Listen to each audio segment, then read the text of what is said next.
Thank you guys for being here. I know your time is precious and important, and it's the middle of the day for a lot of us, so I'll try to be respectful. We do have a lot of ground to cover. So this is going to be obviously how to generate the best leads. This is a beginner's guide to omni-channel marketing. Real quick, this is the agenda. I know a lot of you guys like to pre-plan and kind of know what we're getting ready to do. We're going to start with a brief look into your customer's journey. We're going to talk about decisions. We're going to figure out how to not make a major but completely avoidable mistake. And then we're going to figure out a roadmap for improvement. So I want this to be as practical for you and as easy to understand and apply as possible. Real quick, wanted to show you a bit about me. This is me. I am the founder of dpmarketing.services. We are a digital marketing agency that works specifically for home service companies. And even more specifically, we do plumbing and HVAC companies around the US and Canada. You might say that I have written the book on digital marketing for plumbing and HVAC shops because I have, in fact, literally written the book for plumbing and HVAC contractors. So yeah, thanks for letting me hear. It's really a lot of fun for me. So let's start first with something that seems really rudimentary, but we got to get this basic framework first. So what is a lead, right? A lead, if you look up a textbook definition, is any person who indicates interest in a company's product or service in some way, shape, or form. I'm going to say that again. A lead is any person who indicates interest in a company's product or service in some way, shape, or form. Most of you guys probably picture something like this. It's a dude. He's happy to be there. He's got his credit card in his hand, and he's like enjoying the fact that he's getting ready to give your business his money. Oh, he's looked forward to the day where he could pull out his card and make this transaction. And so many of us, if we're marketing managers or if we're business owners, we probably have something like this in mind. The problem is it's not really that simple. So we're going to talk a bit about that. This is a more realistic depiction of your customer's mindset when they find you and when they're in the process of making a decision to even look for the service you provide. So to try to make sense of this giant clutter, there is a framework that exists. So we're going to start talking about that. So imagine you're trying to make marketing choices, which is the reason you're on this webinar, right? Is how to get the best leads. And you have all these options you can pick from. You can do billboards, you can do TV or radio, you can maybe do Facebook or direct mail. You can do some stuff on all the social channels, maybe do some stuff with like targeting mobile devices. Hey, real quick side note, mobile devices account for more than half of all web traffic. So if you're not paying attention to mobile users, you're missing out a significant portion of your customers. And also sidebar, 3 out of 4 customers are going to visit a Google My Business page before they visit a location in person. So it's really important to make sure, no matter what your industry, make sure your GMB profile is up to date with hours, any COVID response actions you're doing. It's a really critical point to drive physical brick and mortar traffic. So the question we're trying to answer is, which channel is best? Where will I find the best leads and I'll know everything is working well and I don't have to worry about everything else, right? That's not really the question. The question instead you should be asking is, how do you get the most?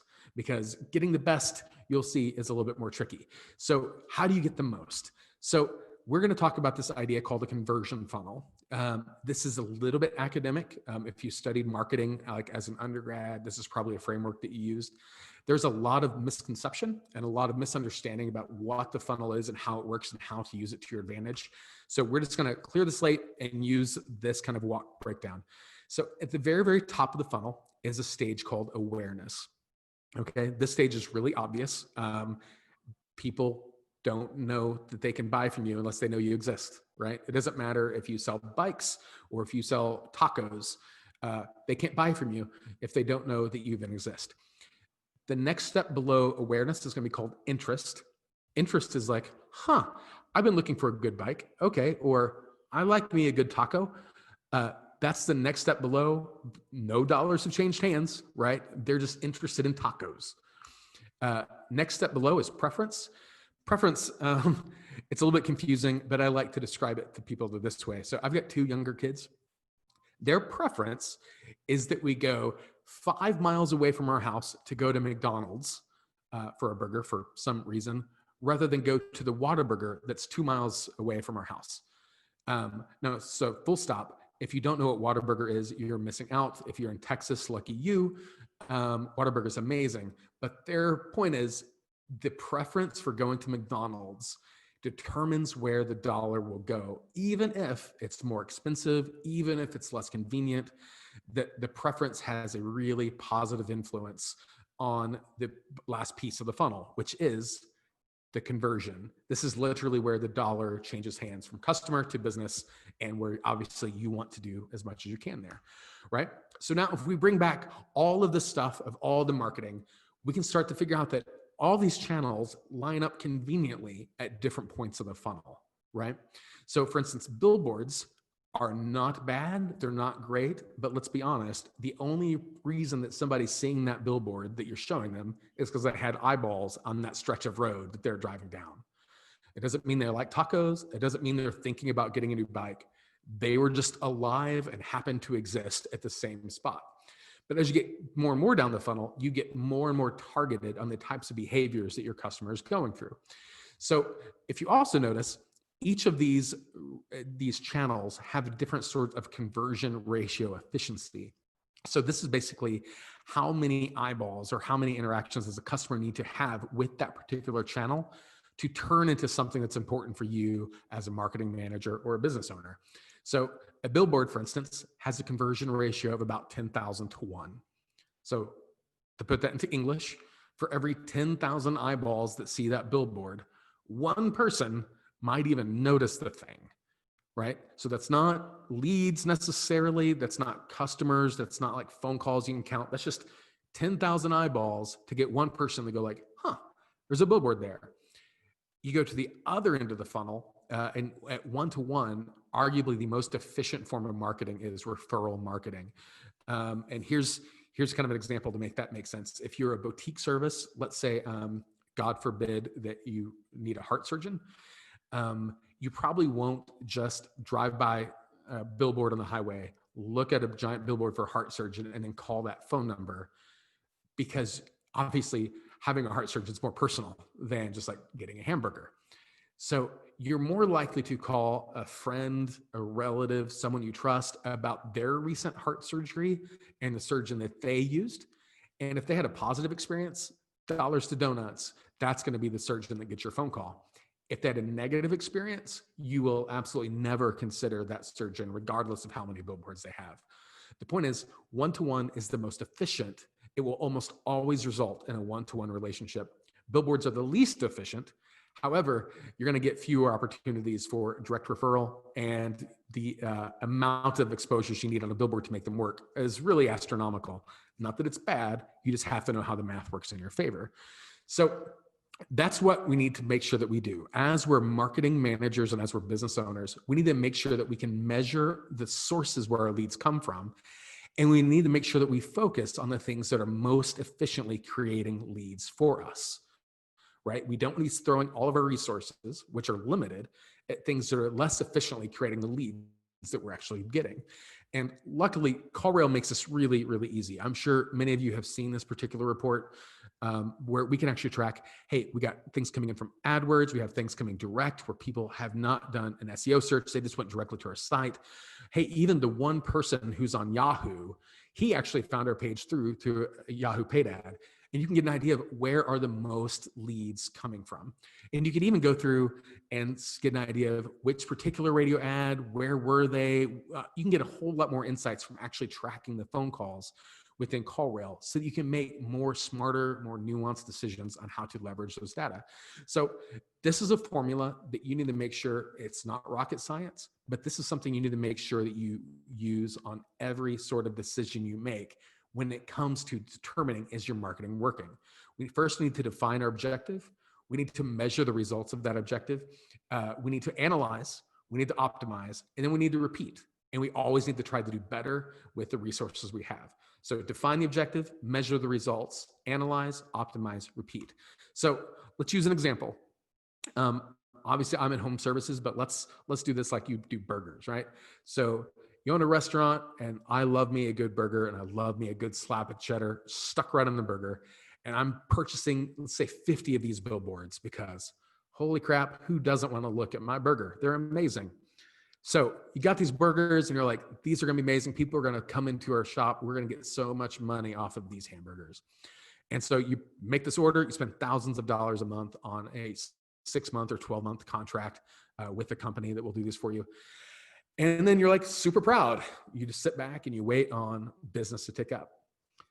If you take another look at this a second, you'll realize that there's a couple things that help it really difficult to know, how will we know if this billboard is even working? How will we be able to track what's happening? Because there's some things that are missing, right? There's no redeemable offer that we can count. There's no website link, so we can't really look for an increase in web traffic per se. There's no phone number that we can track, vanity number or anything. There's nothing that we can go, hey, we can count phone calls from the billboard. We might be able to say walk-in traffic but the maps listing here is really small on the bottom right-hand corner. And who's going to be able to say, hey, our traffic on a Tuesday lunch was 5% more than normal. It must be the billboard. It's just really going to be hard at a glance to know if this billboard is working. And if you're trying to count leads from the billboard, chances are you're going to strike out. You're not going to have any sort of number with which you can quantify based on coupons redeemed, traffic on your website, no phone numbers that we're logging and tracking. You're going to have a really hard time. And if you're not careful, you will think that this billboard is a failure. Unless you have somebody help you understand that the thing you're measuring isn't actually walk-in traffic and isn't actually phone calls. But in the case of billboards, you're trying to build awareness. So one of the ways you can measure awareness is actually try to see what sort of branded searches are starting to happen as a result of your billboard campaign. And this is true, by the way, for billboards, for TV, for radio, for anything top of the funnel. Being able to measure these branded search terms is a good way to find out if your business is actually making a good decision with the billboards. And in this case, you can find out that, well, heck, yes, this particular company is saying there's a lot of people who are looking for their business by name. So if you're getting branded searches coming through, then you're going to say, great, this must be working. And by the way, this tool is a tool called Ahrefs. It's an SEO tool. If you have a company who does your SEO for you, chances are they have access to something like this. But this is a way for you to measure, are your branded searches performing? Are they going up? Are they going down? And if so, that would be an indicator that your top of funnel marketing is working. Another thing you could do is say, okay, well, let's use something like AdWords. If you've been in business at all, making any marketing decisions, chances are you've dabbled, experimented, thought about, did something. You probably have a love-hate relationship with Google Ads. So I'm not trying to talk you into the pros and cons of it. That's not the point. But the point is, this is the opposite end of the funnel. Where a billboard, they're just eyeballs driving down the road. An ad, you can start targeting people who have certain interests, people who have certain demographics, people in certain areas, people have certain searches, so that you can start getting the best customers for you. So we can take the stuff in AdWords. We can look at the data provided by CallRail. Okay, we got some calls coming in on AdWords. In this particular report, for instance, we have 33 leads that have come in just through Google Ads. And we go, great, our Google Ads campaign is producing leads. That's fantastic. In fact, we could take it the next step. We can go into the phone calls. We can get an idea of like, where are these people coming from? What website were they on? What page on your website? We can even go down to say like, what keyword did they search for? You could even take it a step further and you could analyze the data from the actual call recording itself to get an idea of what sort of ideas or terms or phrases or clues did you pick up on from that particular lead, so that you could target them again in AdWords and find more people like that you create more people like this, right? That's the whole beauty of using something like CallRail that tied into AdWords, is you can get very, very granular and get more efficient with creating leads on, in this case, Google AdWords. So then the obvious question is, just do more of that, right? Nope, not exactly. And here's why. So if you don't know this, on a given page on a Google search, for instance, only 10% of the clicks go to the paid listings with Google Ads. 30% of the clicks are going to go to the business that's in a map pack. So that's your Google My Business. That's the picture on the maps just below the ads. 55% of the other clicks are going to go to the rest of page one.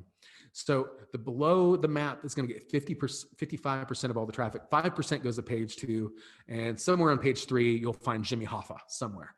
Nobody goes to page three. So even if you say, hey, we're going to target everything we can on AdWords, you have a problem because you'll never be able to exceed that 10% capacity. Your customers will never grow beyond that 10% capacity if all you try to do is leverage AdWords, AdWords, AdWords, and get better and smarter and better, smarter. Now, you might get more efficient cost per lead, and that's great, right? That's not a bad thing. But your 10% will always be an inherent limit on your capacity. So that's kind of the lesson. We need to make sure that we use each channel appropriately so that we don't just keep throwing more money at AdWords and then get frustrated because it's not coming back to us like we think it should. Instead, we need to make sure that we use each channel for the things it's best at. So for billboard, we're going to measure things like awareness and branded searches. For mobile traffic, we can click the call, AdWords, things like that. We want to make sure that the things that we're counting are being used. So let's use a real world example. So here's this lady whose stock photo I found somewhere on the internet. She's coming in, she sees this billboard campaign. And again, as we've talked about, resist the temptation to go, we got this billboard, so naturally she's going to become a lead. Because as we've just said, it won't work. That is not the buyer's process. That is not the journey they're going through. Instead, we want to measure things broken into segments. So for this particular stock photo lady, we're going to say, hey, she sees the billboard. She drives by that highway to and from work every day.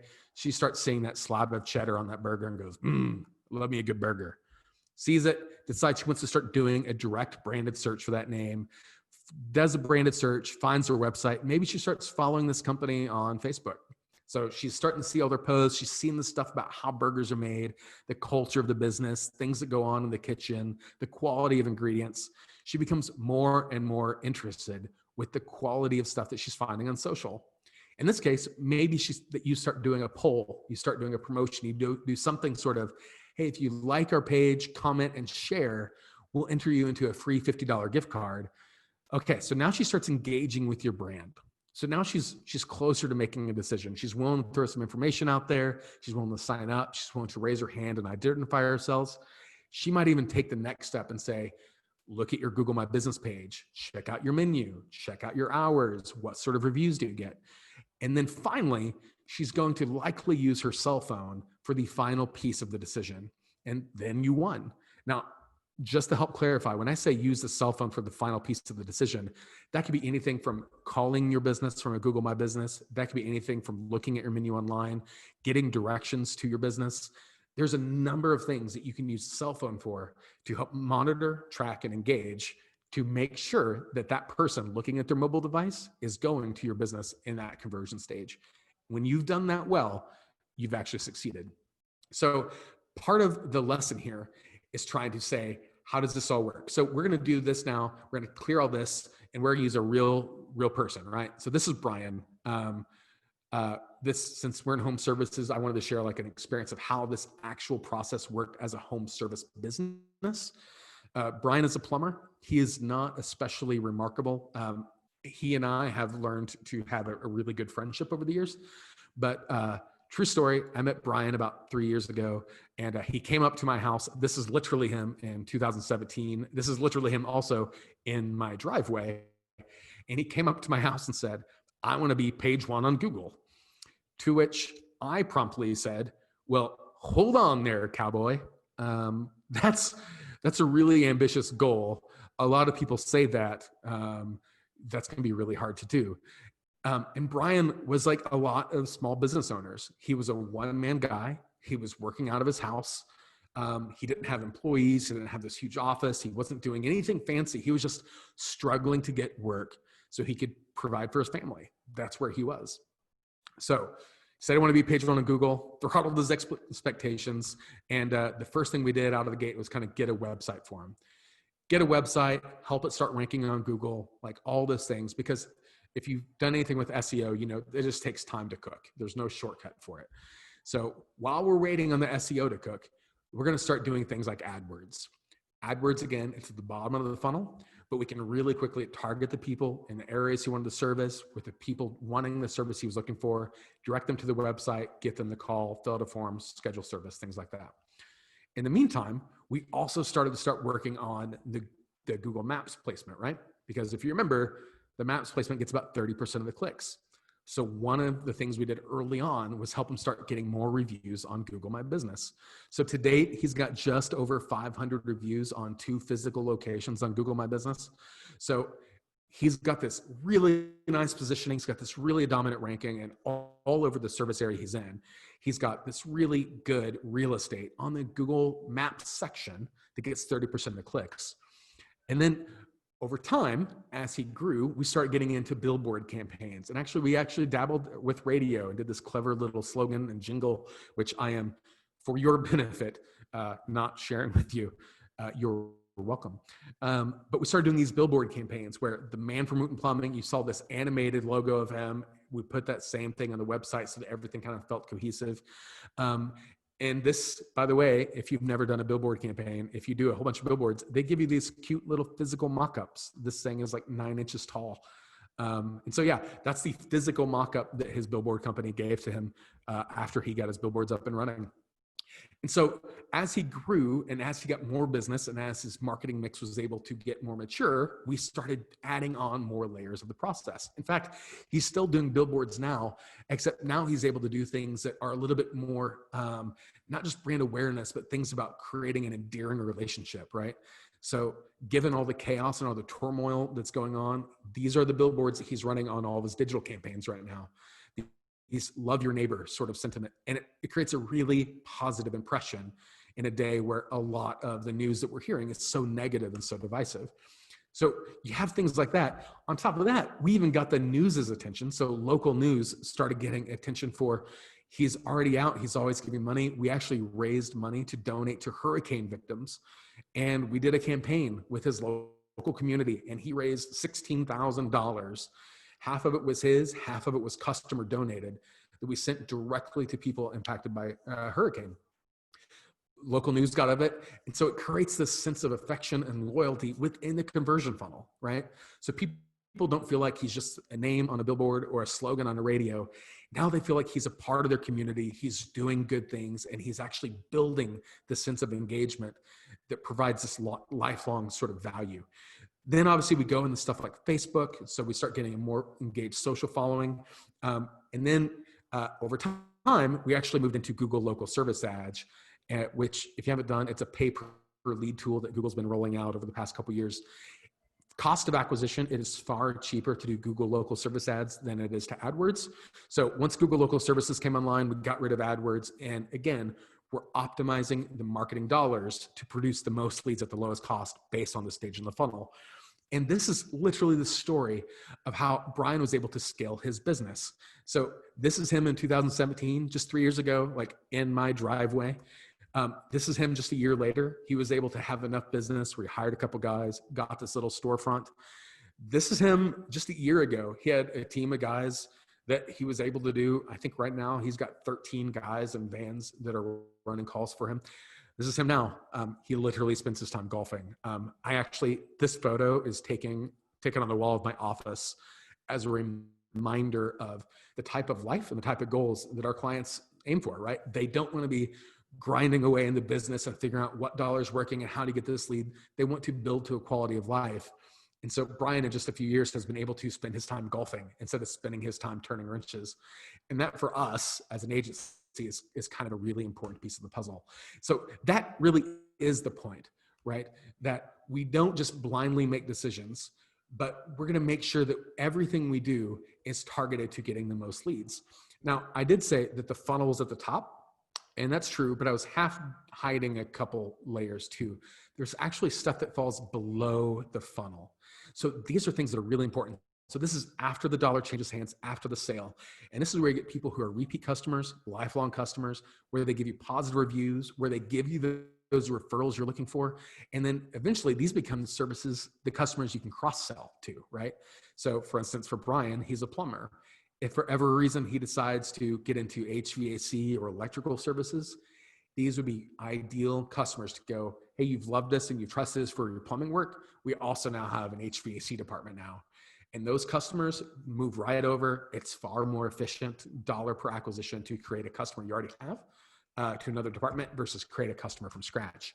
And so kind of the idea, again, going back to it, we need to define the objectives. We need to measure the results, analyze, optimize, repeat, and really be mindful of the entire funnel, right? It's not just one piece. The trick is to say, where do I get the best leads? Do they come from Facebook ads? Do they come from AdWords? Or do they come from whatever? Really, your best ads come from understanding the whole mix of how all the parts of the funnel interact and relate to each other.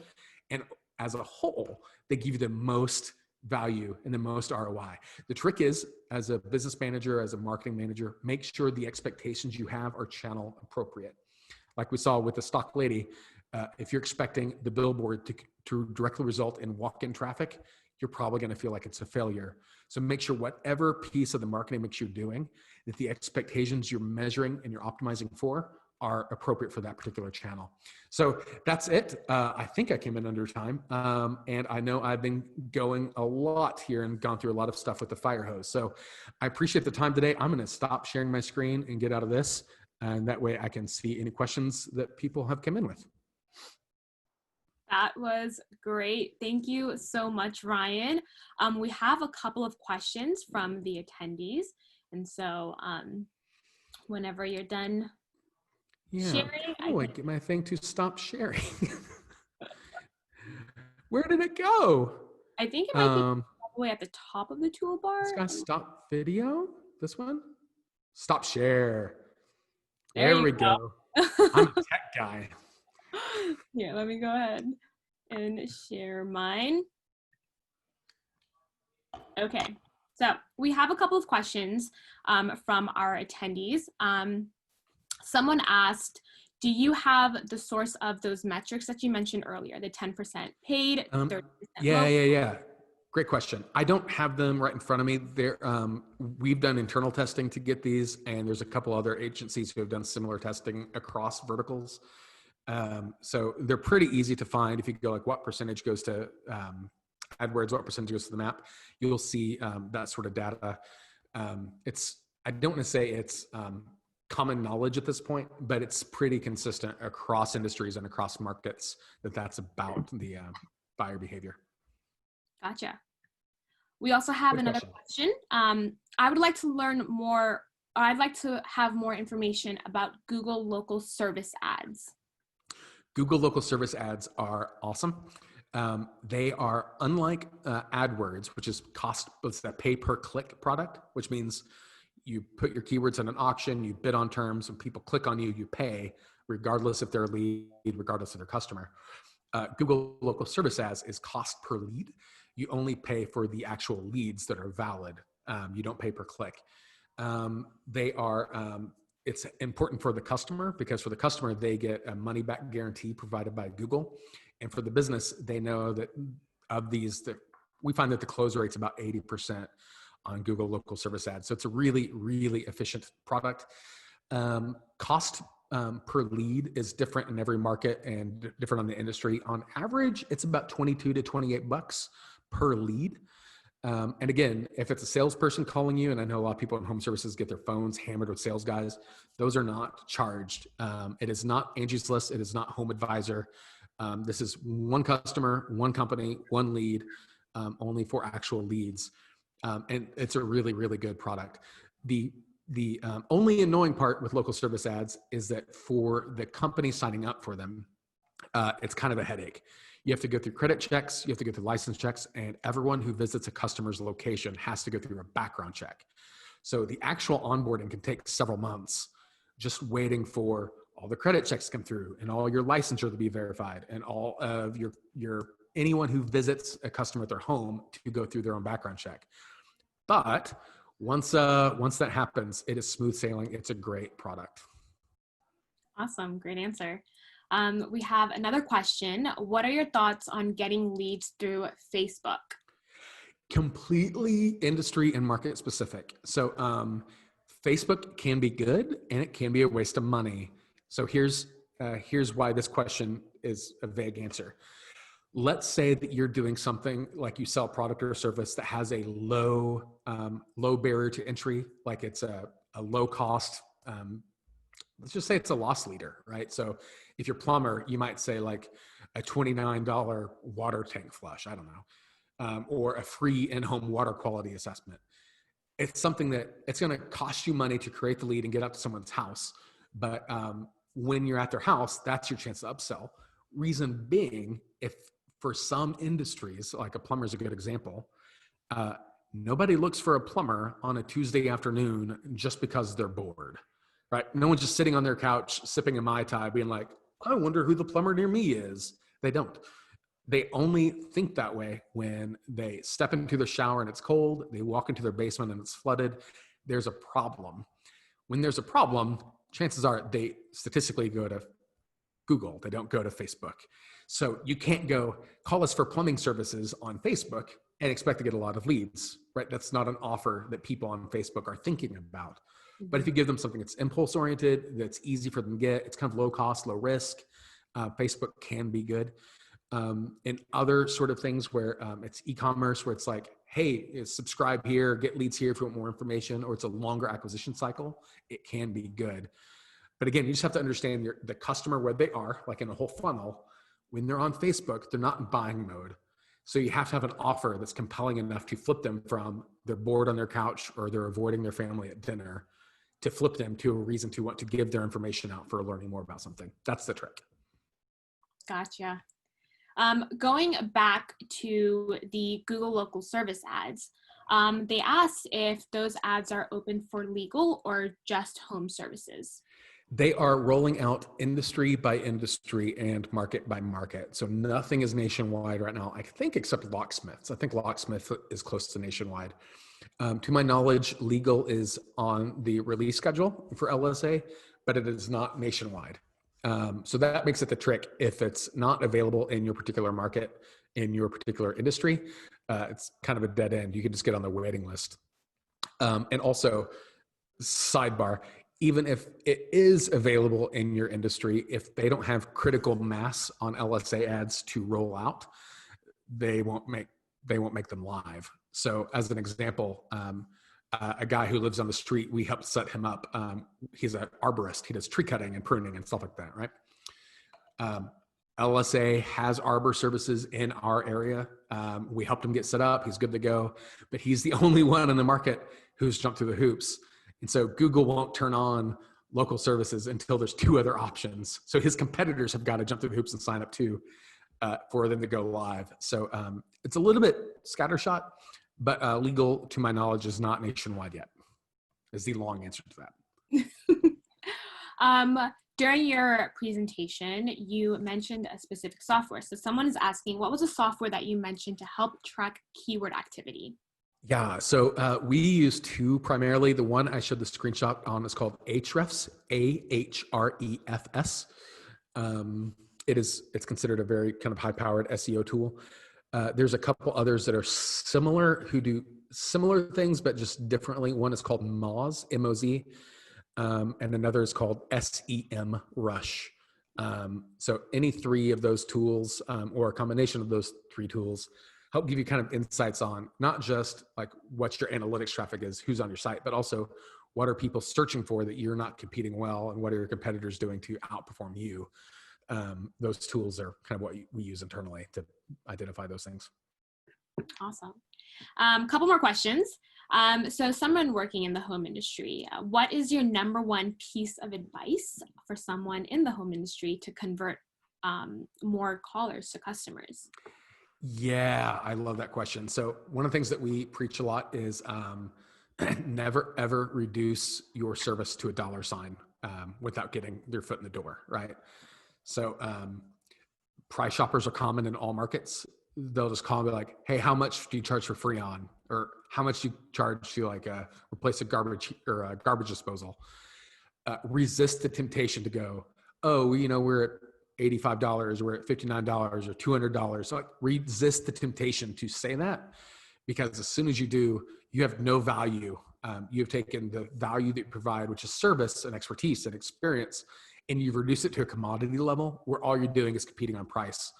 And in our experience, it's really hard to maintain a healthy business financial state when you're only trying to compete on price. Instead, compete on quality of service, empathize with customers, do CSR training with everybody. The people going out to houses, people answering the phone from start to finish, be able to respond, identify, respond, and engage with the customer mindset. Because especially for home services, they're probably not super excited to be calling you. If you're in pest control, they're not super excited that they've got a lot of spiders, and they probably are pissed off that they're having to call someone out to their house to begin with. So the more you understand and empathize with your customer and their journey, the more you can actually engage and have long-term fulfilling relationships with the customer. Reduce the urge to get into the dollar battle. You'll never win. Great advice, Ryan. Another question: what CallRail integrations do you use, or that have helped you and your clients specifically? Yeah, so by default, it's funny. We pretty much always use any of the AdWords integrations, the Google Analytics integrations, and the Google My Business integrations. Google My Business is fantastic because, as you know, it gets about 30% of the clicks, right? So it's easy for us to go. I literally did this yesterday. Somebody in Amarillo called us, and we were able to say, hey, on your GMB profile alone, last month, you got 95 calls. And they're like, huh, I didn't realize that it was that many. And just to provide that clarity of knowing, okay, the reason you're asking for your views and the reason we're working with you on getting posts and the reason we're doing all this is so that you have that great visibility. And guess what? All that work is paying off to you as phone calls from Google My Business. You're not paying for those clicks, right? You're not paying for those phone calls. You're just doing great work, and Google's rewarding you for it with customers. So yeah, definitely anything that integrates into a Google product, we do by default. So especially the GA, the AdWords, and the GMB integrations. Awesome. What are the best practices when building an email list? Email list. This is so tricky because I feel like email lists are incredibly valuable. Everyone hypes them up, and everyone's like, "Hey, you can buy my list," and they're always crappy lists. What I'm going to say is going to sound really not inspiring, and that really is provide value to people. Provide high caliber content on your blogs, provide high caliber content on your social. When people interact with your business, give them a positive experience, and then ask for permission to send them information. If they feel like the information you provide always helps them, they will gladly raise their hand and say, yes, put my name on the list. I'd love to see what you have. As soon as you make the email list about hire me, hire me, hire me, hire me, that's when you get spammed. That's when you get unsubscribed. That's when you're going to find your customers start churning you out real fast. Our kind of personal standard is provide 10 pieces of high value touch points for every one time you ask for business. So high value, high value, high value, high value 10 times. And then you should hire us. We'd make your life a lot better. That's when you get the most engagement, you get the most opt-ins, but it's a long-term game, right? That's not a wake up on Thursday and you want 50,000 people to hit on Monday. You'll find trashy results that way. All right, well, we don't have any more questions. Ryan, that was great. That was very insightful. Thank you so much for being able to join us today on our second event. It was really an honor. Thanks for having me, guys. And thank you all of you who attended, and hopefully I didn't bore you at all. Yeah, it was really my pleasure. Thank you. Awesome. And towards the end of the event, I will make sure to put Ryan's contact information. So if you do have any questions that you want to ask him, you can go ahead and grab his email. Okay, thank you, guys. Bye, Ryan. See ya.